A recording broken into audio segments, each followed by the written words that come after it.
Cultura Geral. Apoio Milton Campos, tradição e inovação para seguirmos no topo. Caixa de Assistência OAB Nova Lima. Caminho seguro para os advogados de Minas Gerais.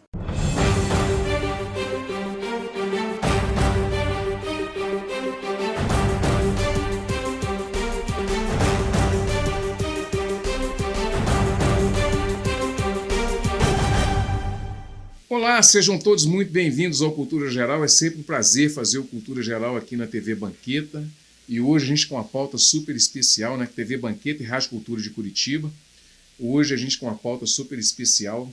A gente vai falar um pouco de justiça de transição, do primeiro congresso latino-americano, produzido pelo professor Lucas Gontijo, meu grande amigo, parceiro, professor, uma pessoa assim que mora no fundo do meu coração, independente de qualquer coisa, né? O primeiro Congresso Latino-Americano de Direito, Memória, Democracia e Crimes de Lesa Humanidade. Isso é muito importante, principalmente pelo momento que a gente está vivendo na sociedade brasileira, esse momento acirrado da política, da polarização, e entendendo também que não há outro caminho possível que não seja a democracia, as liberdades e as garantias individuais. Lucas, seja muito bem-vindo, é um prazer te receber mais uma vez. Eu acho que a gente precisa tratar de assuntos espinhosos, mas que são necessários para a gente entender um pouco a América Latina, o Brasil e o contexto da política mundial nesse momento, principalmente com os reflexos que a gente tem aqui no Brasil e na América Latina sobre essa política de império, né, aplicada sobre os nossos ombros, né, ao longo do tempo. Seja muito bem-vindo mais uma vez, é um prazer te receber e coragem para todos nós, né, Lucas? Coragem, Edson. Acho que a palavra desse congresso é coragem, né? O enfrentamento que ele propõe é um enfrentamento necessário. E eu acho que essa é a missão da universidade, né? É formar os moços. Então, esses são temas delicados, né? Então, esse congresso, na verdade, ele foi feito pela primeira vez em 2019, essa é a segunda edição. Em 2019, nós estávamos concentrados na questão da lei de anistia, que ela fazia, então, em 2019, 40 anos, e também na questão de apologias via fake news à ditadura. Então, geralmente, a ideia de justiça de transição está sempre conectada à ideia dos estados, né, em regimes de exceção, né, governos de exceção, que cometem atrocidades contra a sua própria população. E esse ano, né, a perspectiva é discutir a ideia de justiça de transição amplo senso, pensar as consequências danosas da maior operação de lawfare da história, que é a Operação Lava Jato, pensar as consequências da pandemia, pensar os crimes que têm sido cometidos já há 5 séculos, mas tem sido agora uma pauta triste do Brasil, os crimes contra os povos indígenas, né? E as consequências do racismo, né? De uma escravidão que ainda não foi superada. Então, a temática é pensar, é possível, né, fazer justiça, né, em âmbito de América Latina sobre esses muitos problemas graves, né, que o Estado sempre esteve envolvido, o Estado, de certa maneira, sempre participou, proporcionou, foi um polo ativo, né, em grandes atrocidades contra o próprio povo. Então, a justiça de transição, ela sempre coloca, olha, esse direito que sempre existiu, que sempre esteve aí, que foi por um sistema de exceção afastado, e os crimes que daí decorreram, esses crimes não podem ser levados, né, aos tribunais, esses crimes não precisam ser pensados. E aí, a partir disso aí, no subtítulo, é Justiça de Transição, Corrupção, Exceção, Diferença e Risco. E aí eu queria te perguntar, onde é que a gente transita nessa conversa? Porque nós temos, em uma das conversas que eu tive com Daniel Omar Pérez, e a gente estava conversando sobre a reativação do Comando Sul dos Estados Unidos com o Exército americano, a Marinha Americana, logo depois que é descoberto aqui o pré-sal, né?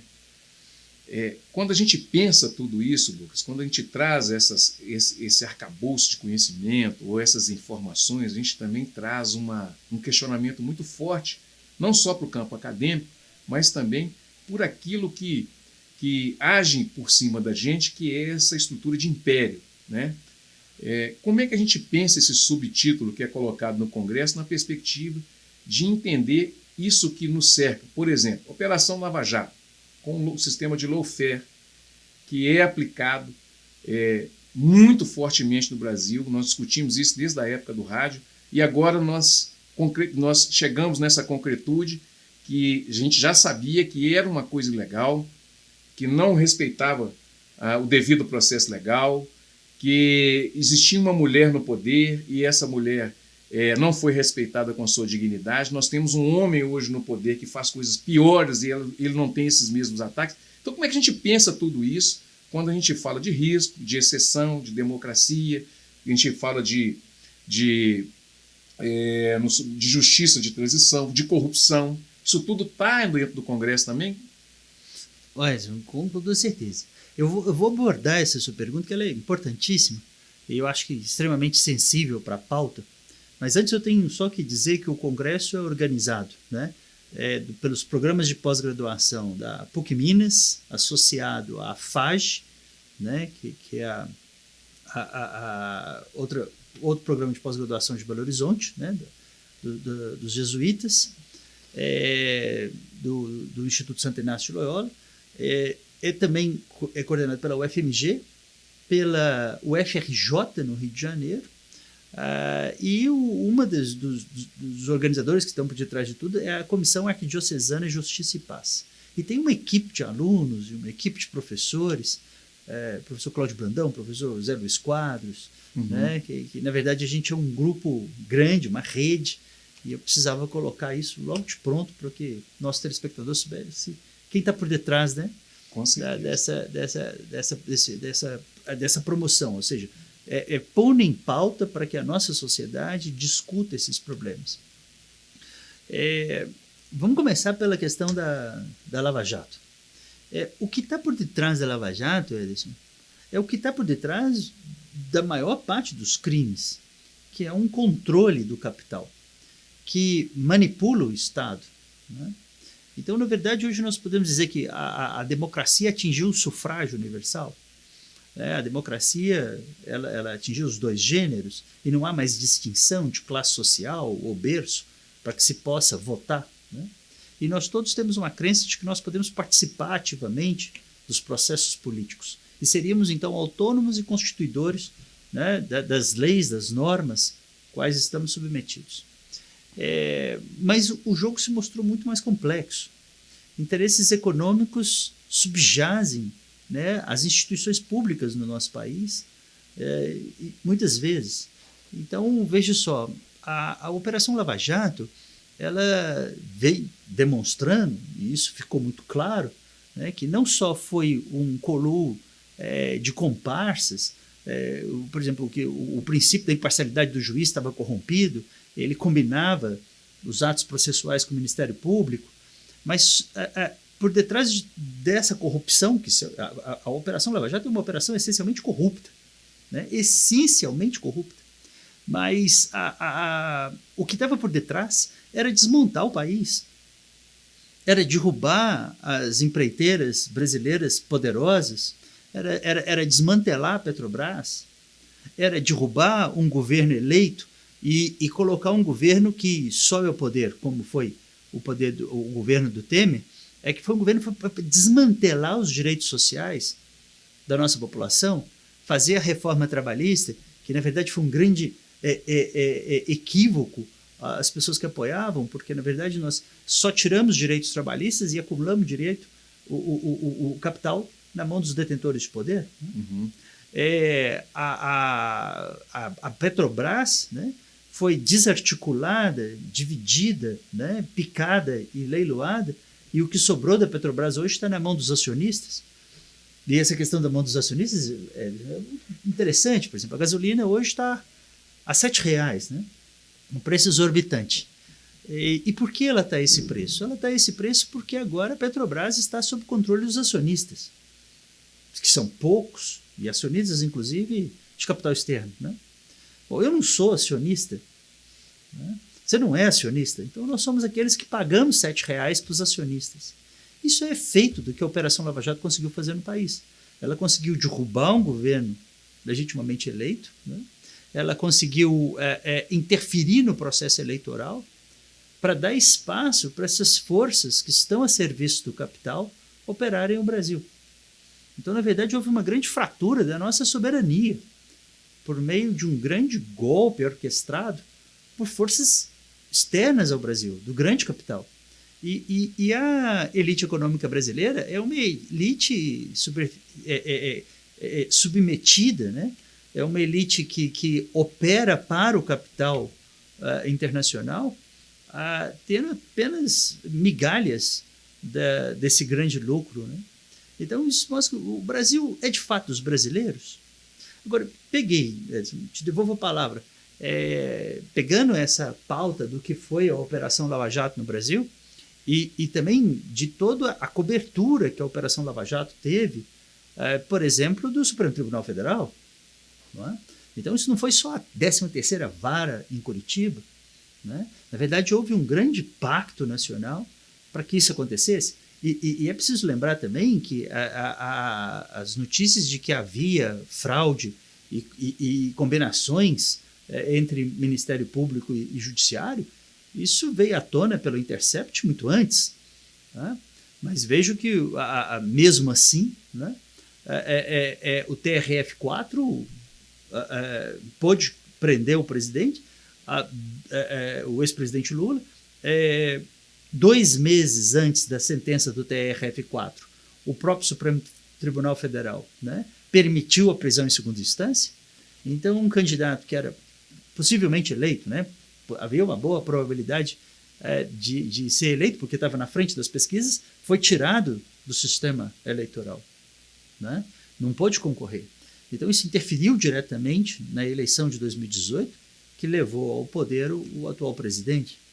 Então, assim, são crimes muito sérios, né? São consequências muito graves para o nosso país, são crimes de lesa pátria, e nós ainda não acordamos para a necessidade de judicializar as pessoas envolvidas nisso, né, e puni-las. Então, o que aconteceu houve, na verdade, um apagão da memória da Lava Jato, como se a Lava Jato é coisa, né, do passado. Né? Mas nós temos que pensar sobre isso. Né? Uhum. Uma outra oportunidade também, eu conversando com Vladimir Safato, a gente estava falando sobre a democracia de baixa incidência. Uhum. A gente tem essa característica na América Latina, Lucas. Como é que a gente pensa isso, professor? Porque eu acho que esse congresso vem numa hora interessante, que é também no momento de transição, que a gente precisa reafirmar o nosso pé na democracia, nas liberdades individuais, nas garantias fundamentais. Né? Nunca foi tão necessário falar o óbvio. Como é que a gente pensa tudo isso, Lucas? Luiz, eu acho que nós estamos em cima dessa questão. Vamos pautar a resposta à sua pergunta, pegando a questão indígena, por exemplo, para pensar em democracia no Brasil. Qual é uma das mais belas e preciosas, né, características do Brasil? É que o Brasil ainda, hoje, em pleno século XXI, ainda tem povos autóctones remanescentes pré-colombianos, né, os povos indígenas que estavam aqui. Olha a preciosidade desse povo ainda existir, com a sua forma de ver o mundo, com a sua cultura, né, com a sua arte. Né? Olha como isso é precioso para a humanidade. Sabemos dessa diversidade radical que os indígenas nos apresentam. E que civilização espetacular, né? Que vive em harmonia com a natureza, né? Que constrói aldeias que têm uma coesão cívica incrível. Né? Todos moram nas mesmas ocas, das mesmas tabas. Eles não têm cerca, eles não têm propriedade privada, eles não têm trancas, eles não têm vergonha do próprio corpo. Então, assim, que espetáculo antropológico esses povos estarem aí. O que o Brasil deveria fazer? O Brasil deveria proteger esses povos. como seu mais precioso tesouro. Assim também como a proteção da biodiversidade, da selva amazônica. Né? E não é só a selva amazônica, esses povos estão espalhados por todo o país, em harmonia com a natureza e preservando a natureza. Então, de onde vem a loucura, né, de entrar em conflito com esses povos, né, matando-os, invadindo a terra desses povos, ou destruindo a floresta amazônica, né, para buscar ouro, que é todo, inclusive, contrabandeado? Por que nós não temos controle disso? É porque o nosso Estado, opera para o capital. O governo atual federal opera para os madeireiros, para os mineradores ilegais, para o contrabando de ouro. E essa é a questão da democracia. Nós não temos soberania. Na verdade, não existe, por exemplo, nenhuma operação, né, para conter a destruição ambiental que implica, em brevíssimo prazo, na destruição de todo o país, porque nós estamos já enfrentando secas, agora nós vamos enfrentar um verão quentíssimo, nós vamos ter problemas hídricos agora que estão a caminho, problemas de apagão. O governador do estado, hoje mesmo, aceitou lá na cidade de Capitólio que nós vamos provavelmente enfrentar aí apagões. E nós estamos defendendo quem, em detrimento da população brasileira, para que nós cheguemos a esse colapso? Nós estamos defendendo os vendedores de carne, né, que transformam floresta em pasto, né, que é um pequeno mercado. Né? Então, veja que isso, inclusive, todo o grande sistema agropecuário brasileiro está sendo posto abaixo, porque vai faltar água, vai faltar para todo mundo. Mas esses grileiros estão no poder, os madeireiros estão no poder, colui, inclusive, com o ex-presidente do meio ambiente, né? Os mineradores estão no poder. Então, assim, nós não temos, na verdade, conseguido segurar nossa soberania. Né? Nós não temos conseguido proteger o nosso povo. Né? E essas estruturas, por exemplo, como hoje o Congresso tematiza, porque são todas questões transversais. Então, por exemplo, a questão da violência contra os povos indígenas é violência contra o nosso povo miscigenado. É uma violência racial. É a antiga racialização que colonizou o país e colonizou o Brasil de forma racializada para, na verdade, gastar a gente, tirar o sangue dessas pessoas e matá-las de tanto trabalhar para drenar o seu capital para um grupo étnico especial, o branco, que tem muita vantagem no nosso país. Uhum. Então, assim, se nós quisermos discutir democracia no Brasil, nós temos que discutir soberania. E nós temos que descobrir realmente quem está por detrás do desmantelamento do Brasil. Então, quem está por detrás do desmantelamento da Petrobras? Quem está por detrás agora, por exemplo, de nós termos privatizado a Eletrobras, sendo que privatizando a Eletrobras, nós estamos privatizando setores estratégicos do nosso país, que deveriam levar a luz para todos, o correio, ir nos lugares ermos, nos rincões, né, nos lugares difíceis. Mas nós estamos, na verdade, deixando que o país seja desmontado na nossa frente. Assim como estamos deixando todo o sistema ambiental entrar em colapso e nós não conseguimos articular a defesa. É como se nós estivéssemos sendo atacados por inimigos e estivéssemos inertes, sem saber o que fazer. Uhum. Então, nós temos que repensar realmente o pacto público. Nós temos que realmente repensar a soberania nacional. E um congresso como esse, que fala, olha, qual memória queremos construir? Porque, assim, qual passado temos que refletir sobre ele para que esse passado, então, nos propicie um presente e com ele nós possamos, então, projetar um futuro? Não é? Então, esse congresso ele trabalha essa dimensão temporal. Não? Uhum.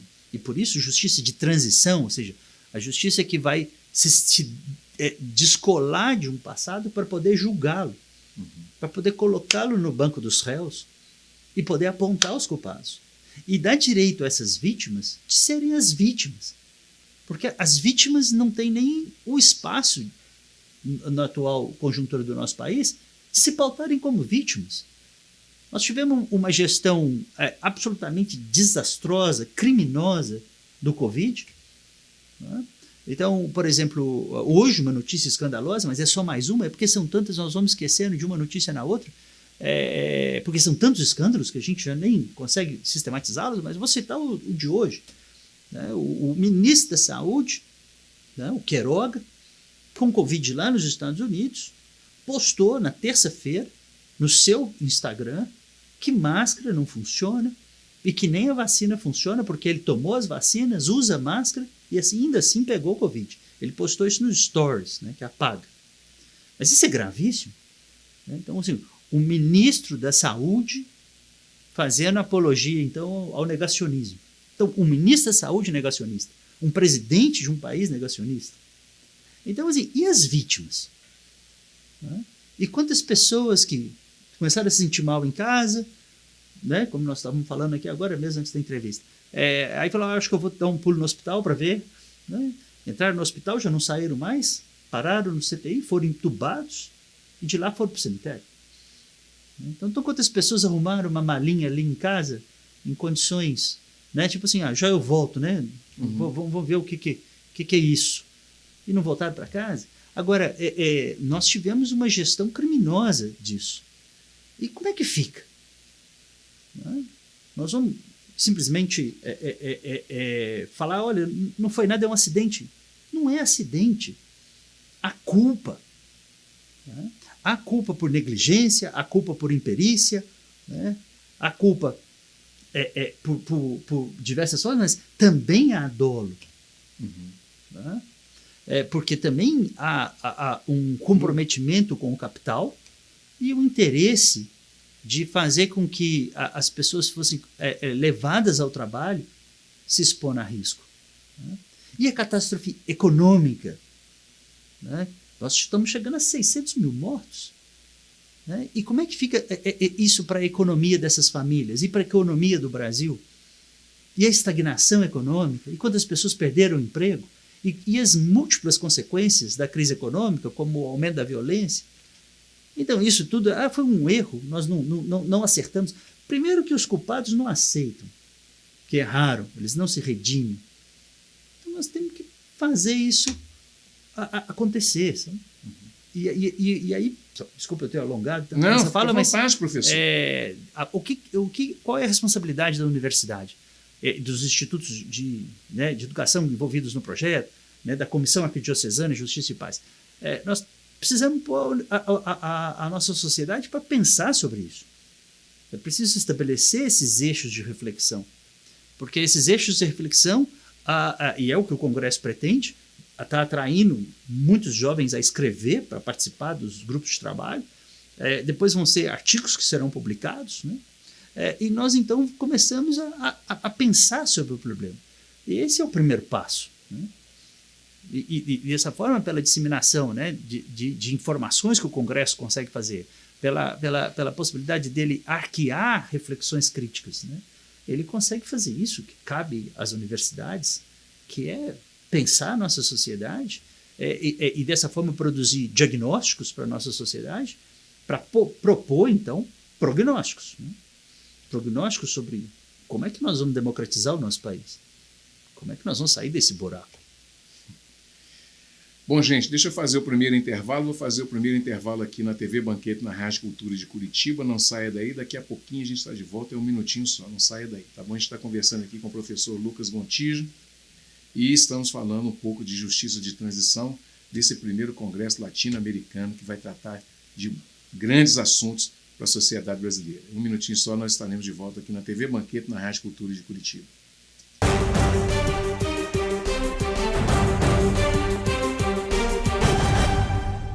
A CAP, Casa de Acolhida Padre Eustáquio, trabalha para que crianças, adolescentes e seus acompanhantes tenham amparo e estrutura durante a luta contra o câncer e doenças hematológicas até a sua cura. Com trabalho, empatia, compromisso e transparência, a CAP transforma necessidade em esperança. Faça a diferença na vida das crianças e adolescentes com câncer e doenças hematológicas. Faça parte desta história. Conheça pessoalmente o nosso trabalho. Apoio TV Banqueta.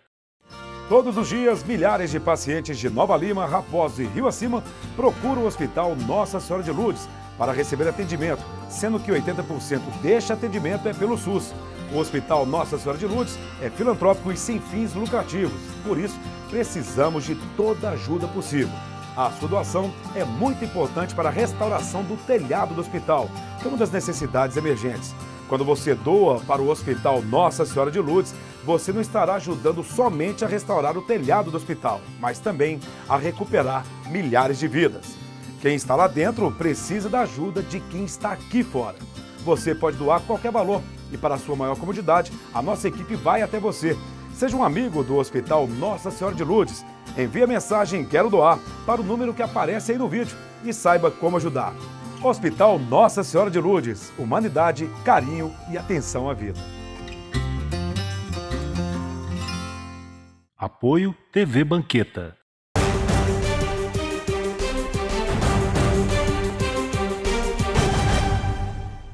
Bom, de volta com Cultura Geral aqui na TV Banqueta e na Rádio Cultura de Curitiba. A gente está conversando com o professor Lucas Gontijo a respeito do 2º Congresso Latino-Americano de Justiça e Paz, não é isso, professor? E aí eu queria colocar um dedo na ferida aqui, que é, eu li o livro também do André Curíbico, Guerras Híbridas. Muito bom livro. E o Guerras Híbridas fala exatamente isso, como que os Estados Unidos ele opera nessa coisa do ataque periférico, né? E por trás disso nós temos ali um alinhamento do Brasil com o BRICS, com a África, a Índia, o Brasil, junto com a Rússia, para criar uma moeda comum, né? E passar, a partir desse momento, negociar com essa moeda, afastando o dólar. Obviamente que isso trouxe a reação, né? E a Lava Jato me parece que é um produto Sem dúvida. dessa guerra híbrida, que traz, o primeiro alvo seria a Rússia, mas o André fala que não é mais dessa forma, as guerras não são feitas dessa forma. Ela vai pegando a periferia até atingir, e fazendo com que a periferia atinja esse alvo que deveria ser atingido pelo império dominante do capital, que seria os Estados Unidos, direto com a Rússia. Então, ela não faz isso diretamente, mas ela vem pela periferia. Então, pega ali o Brasil e depois vai pegar a África. Agora, lá na África, está tendo o mesmo esquema da Operação Lava Jato, a mesma coisa, a mesma estrutura. Estava vendo isso na BBC de Londres. Como que a gente pensa isso e como é que a gente trabalha essa perspectiva, professor? Porque eu acho que o nosso público e o público em geral, que tem uma perspectiva de um pensamento um pouco mais crítico, com essa abertura, pode puxar esse fio da meada para entender um pouco de como funcionam essas estruturas de poder, né, que dominam as nossas subjetividades, que dominam as nossas formas de condução na sociedade, né? E faz com que, no momento que a gente está vivendo, nós vamos para a rua para defender a perda dos nossos próprios direitos, né? Como é que a gente pensa tudo isso? Ed, essa questão ela realmente precisa ser pautada no nosso país. Eu começaria colocando a primeira questão quando a Europa, no seu processo expansionista, a partir do século XVI, ela começa a fazer a colonização da América, ela aprende a colonizar os outros continentes e submetê-los ao seu poder. E depois vai ser a Ásia e também a África. Então, cria-se uma lógica de um espaço de concentração de poder econômico e dominação de outros territórios e de outros povos a serviço desse processo de concentração. Essa colonização racializada, né, ela é uma dominação de humanos e é uma dominação de todo o patrimônio, todos os recursos naturais desses povos, né, que residem nessas áreas. Depois esse deslocamento aconteceu do polo dominante para dentro dos Estados Unidos, né? Mas hoje ele já não tem propriamente um lugar específico no globo, né? Hoje é o capital, né, que funciona globalmente.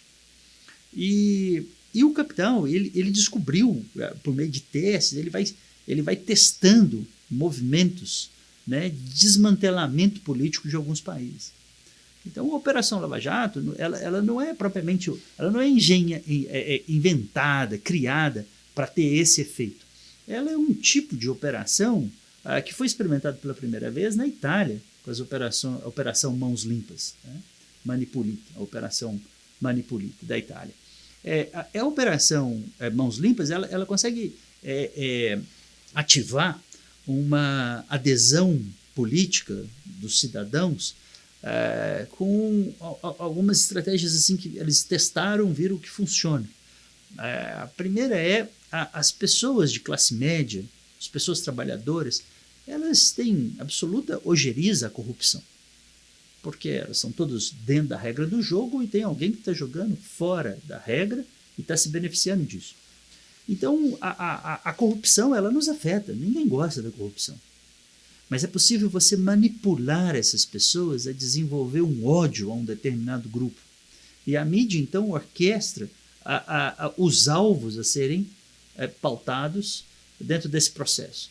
Então, uma operação como a Lava Jato, que teve por preceito, né, por estrutura, combater a corrupção, ela naturalmente teria uma grande adesão, né, da população brasileira.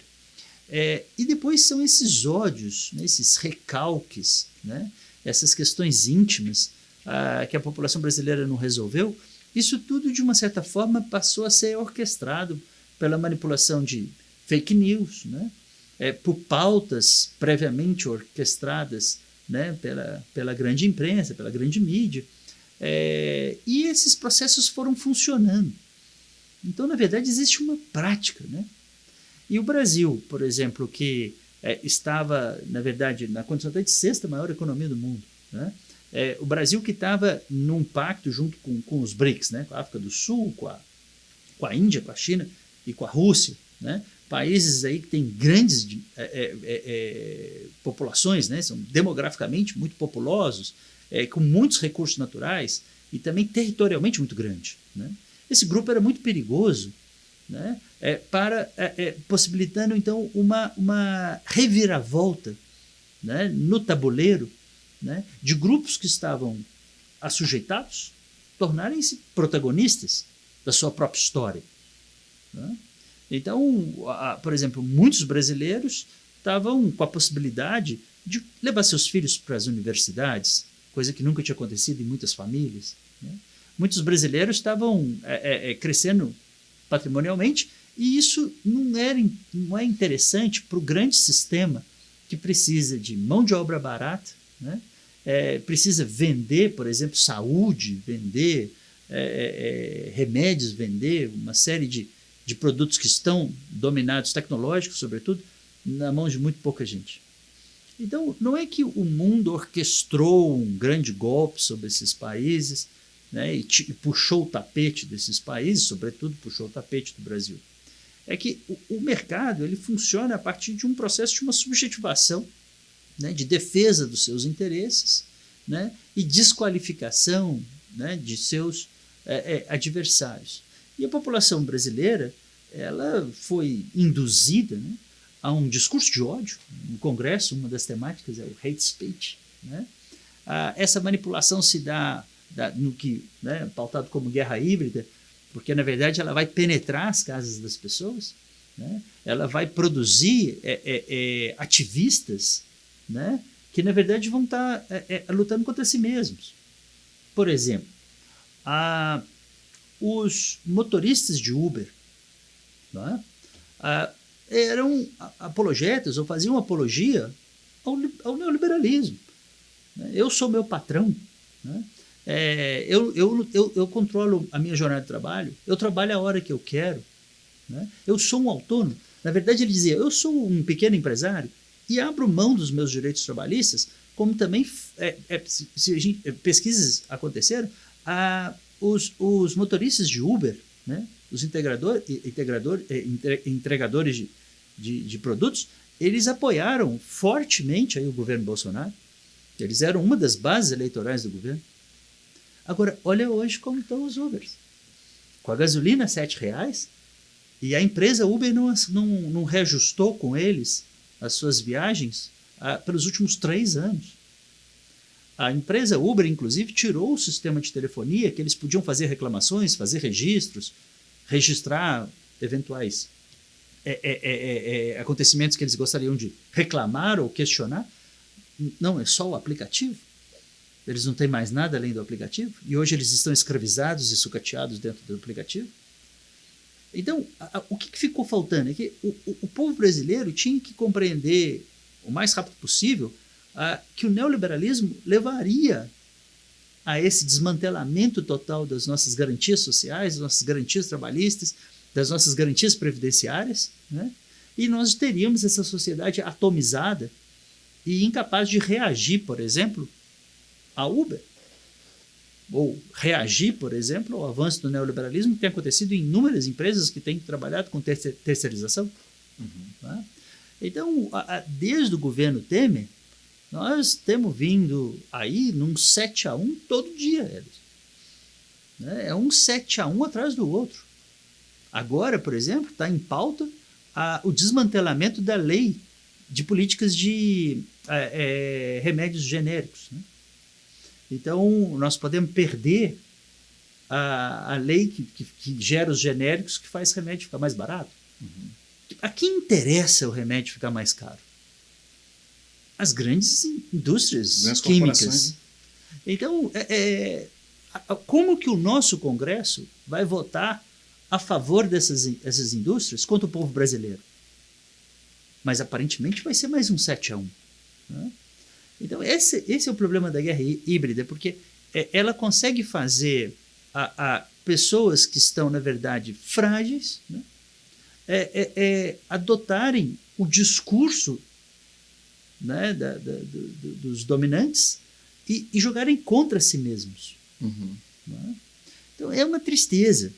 Né? Nós vivemos tempos muito difíceis. Só o Fábio Belo para nos ajudar, né? Que saudade do Fábio Belo. O Fábio Belo, ele nos explica muito de por que esses esses recalques também. Muito bom. Essa é uma conversa que nós temos que montar. É verdade. O Dunkel também, que você entrevista, né, com certa frequência também. Safatli também. Né? Muita gente boa vem aqui no seu programa.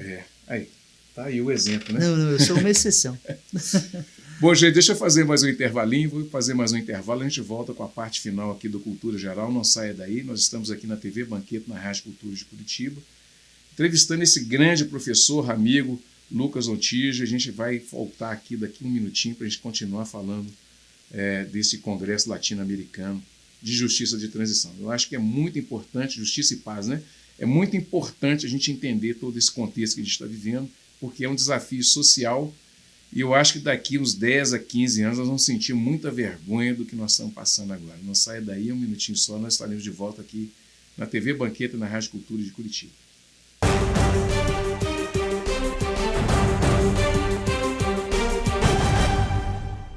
Fundado em 1980, o Hospital Nossa Senhora de Lourdes é filantrópico e sem fins lucrativos. E hoje atende a mais de 110 mil habitantes de Nova Lima, Raposos e Rio Acima.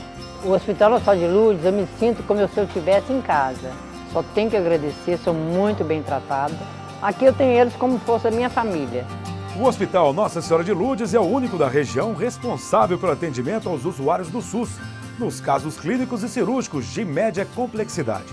Possui pronto atendimento adulto e pediátrico com funcionamento 24 horas, contando com plantonistas da pediatria, clínica médica, cirurgia, ortopedia, obstetrícia e anestesiologia. E ainda conta com serviço de hemodiálise e um centro de tratamento intensivo. Hospital Nossa Senhora de Lourdes, humanidade, carinho e atenção à vida.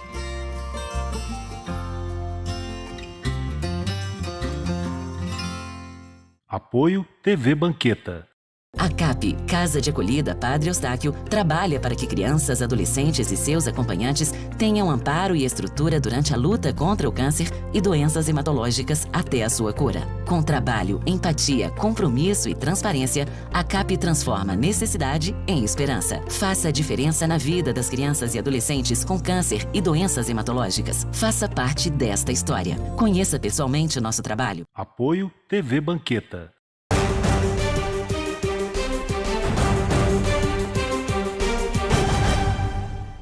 Bom, de volta com Cultura Geral, a gente está indo para a parte final do programa. Eu queria já perguntar ao professor Lucas, dentro do processo civilizatório, o que a gente tem vivido, e a gente pensar um pouco em ditadura, pensar um pouco nessa parte da justiça de transição, e essa cultura entranhada na gente na América Latina, que é uma cultura de violência, né? E que, obviamente, que no processo de violência militar, violência desses golpes que a gente vem sofrendo ao longo da história da América Latina, essencialmente do Brasil, como é que a gente pensa tudo isso juntos para a gente poder finalizar esse programa com esse chamamento, com esse congresso que é tão importante, com chave de ouro? Edson, no nosso país, mas isso é uma característica também que eu acho que se expande para toda a América Latina, todas as vezes que um grupo social marginalizado tentou ocupar um espaço ao sol, ele é brutalmente, né, rechaçado. A capacidade do nosso Estado de agir com violência contra o nosso povo é absolutamente aterradora, né? Então, veja, recentemente, Jacarezinho, né? A polícia entra no Morro do Jacarezinho e mata 27 pessoas sem ordem judicial, sem nenhum tipo de prova, e depois ainda decreta. E isso permanecerá em silêncio por 100 anos. Então, é isso que aconteceu conosco em 64. Está no contexto da Guerra Fria. O Brasil, então, vai ter um golpe das forças econômicas do nosso país, alinhado aos interesses dos Estados Unidos, né? E vai derrubar um governo, né?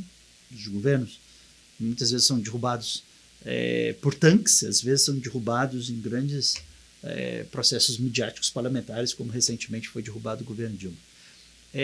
Mas a brutalização que foi posta em pauta, né?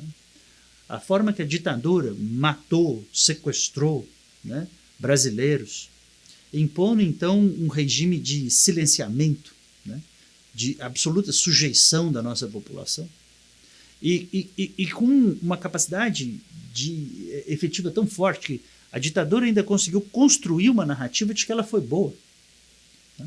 Ela foi um desastre para a nossa sociedade, foi um desastre econômico, né? Os ditadores saíram envergonhados, né, e com suas mãos sujas de sangue, né, inclusive com genocídios indígenas. Inclusive, recentemente foi reconhecido, né, pela Comissão da Verdade vários genocídios indígenas. Inclusive agora o estado de Minas Gerais foi obrigado inclusive a indenizar, né, os Krenak recentemente pelos crimes cometidos durante a ditadura contra os povos indígenas. Veja que tudo é muito sistemático, né? Então, isso a América Latina sempre experimentou. É muito estranho, por exemplo, o exército brasileiro, que deve defender o povo brasileiro, né, ser responsável por essas atrocidades. O que está de errado aí? O que está errado, que nós temos que resolver, é como que nós deixamos isso acontecer. Como que nós podemos banalizar a violência? Como que um estupro feito de forma sistemática pelo Estado, que acontecia com as presas políticas, pode depois ser esquecido? Como que tortura, um crime brutalíssimo, pode ser esquecido? E mais incrível, como que a tortura pode ser inclusive usada depois, a partir de uma campanha midiática, para fazer uma apologia ao regime de exceção?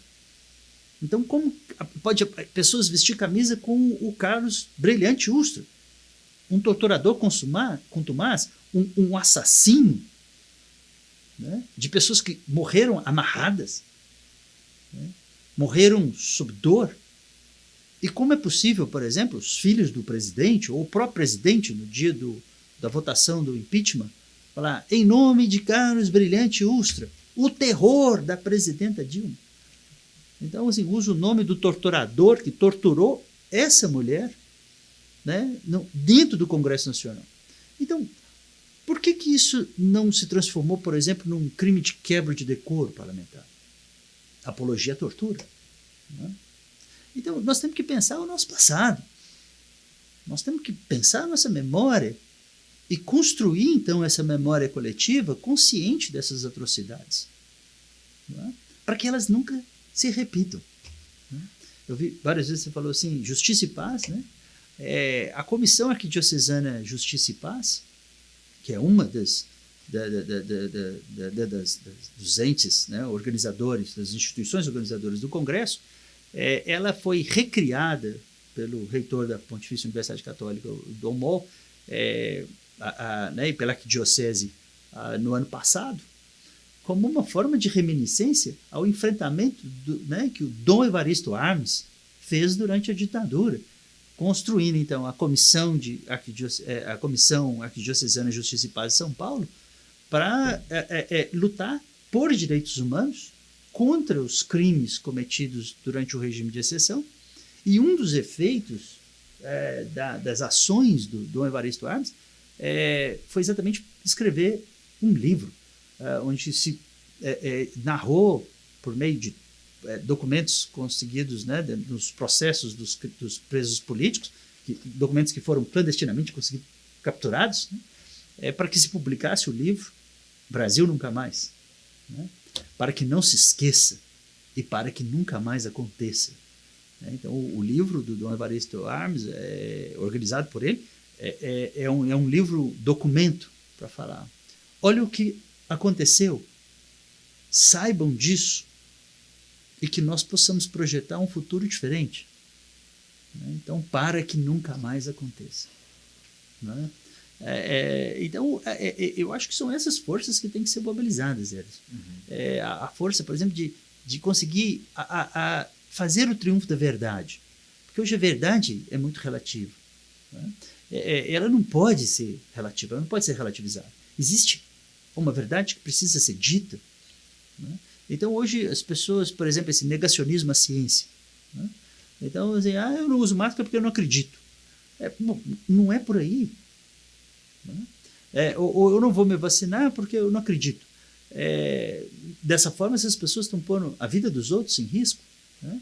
Então, esse eu não acredito, ou eu não quero, ou eu penso do jeito que eu quiser, cada um tem a sua ideologia, isso é insuportável sob um ponto de vista cultural, porque você pode até fazer suas escolhas, claro, mas você não pode pôr a vida dos outros em risco. Você não pode, por exemplo, negar a história e dizer que não houve tortura no Brasil durante a ditadura 64-85, né? Que não houve pessoas sequestradas ou assassinadas, porque houve. E tentar negar isso é agir na estratégia da guerra híbrida, como você mesmo tinha pautado, para conseguir construir a desinformação, né? A demagogia, construir cortinas de fumaça, né? e confundir. Foi isso que o presidente foi fazer na sessão da ONU. Ele foi confundir, né? Ele foi distorcer informações e faz isso com a maior serenidade possível. Isso não tem que passar por um julgamento. Nós não precisamos realmente medir as consequências desses atos e colocar essas pessoas sentadas nos bancos dos réus mais tarde, para que elas também possam se defender, mas para que a justiça possa apurar a verdade e que a verdade triunfe. Não? Perfeito. Bom, gente, chegamos ao final do programa Cultura Geral. Falamos aqui do 2º Congresso Latino-Americano de Direito, Memória, Democracia, Crimes de Lesa Humanidade, Justiça de Transição, Corrupção, Exceção, Diferença e Risco. Não percam. É um evento assim, que fora da linha, fora dessa linha do pensar que a gente está vendo agora. Interromper. Tem um site onde tem todas as informações do Congresso. O site é otempododireito.com. www.otempododireito.com. É o site que nós criamos para o evento. E com as informações do evento. Então... Bom, chegamos ao final agora de verdade. Lucas, muito obrigado pela sua participação mais uma vez, meu amigo, meu professor. Eu acho que muito honrado. A gente pensar juntos é sempre melhor, né? Muito obrigado pela sua participação aqui no Cultura Geral. E eu fico muito honrado e muito satisfeito de você ter estado sentadinho aqui para a gente poder trocar essa ideia. Muito obrigado mais uma vez. Muito obrigado a todos, né, os nossos ouvintes. Fico feliz. Bom, gente, chegamos ao final de verdade agora. Voltamos amanhã com mais um programa Cultura Geral, com a pauta super especial como essa. Um grande abraço e até amanhã, se Deus quiser.